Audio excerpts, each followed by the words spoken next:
បុរសនោះបានដកកាំភ្លើងខ្លីចេញមកយ៉ាងម៉ឺងម៉ាត់ហើយបាញ់មួយគ្រាប់ដាច់បំពង់ដែកត្រត្រង់ភ្លាមៗប៉ុន្តែគ្មាននរណាម្នាក់ស្មានដល់ថាមួយវិនាទីក្រោយមករន្ទាទាំងមូលបានបាក់ស្រុតចុះយ៉ាងខ្លាំងនៅពេលនោះបុរសរូបនេះមានតែប្រាយកម្លាំងទាំងអស់ដើម្បីរត់ទៅមុខយ៉ាងលឿនបំផុតប្រសិនបើលបឿនយឺតជាងនេះបន្តិចគាត់ប្រហែលជាត្រូវស្លាប់បាត់ទៅហើយមានក្មេងមួយក្រុមព្យាយាមរារាំងផ្លូវរបស់គាត់ប៉ុន្តែត្រូវបានបុរសនោះរុញពួកគេចេញម្នាក់ម្ដង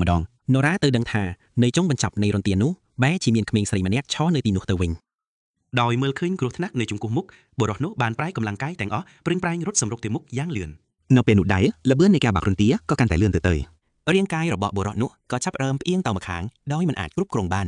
នៅមួយរំពេចមុនពេលរន្ទាបាក់ខ្ទេចខ្ទី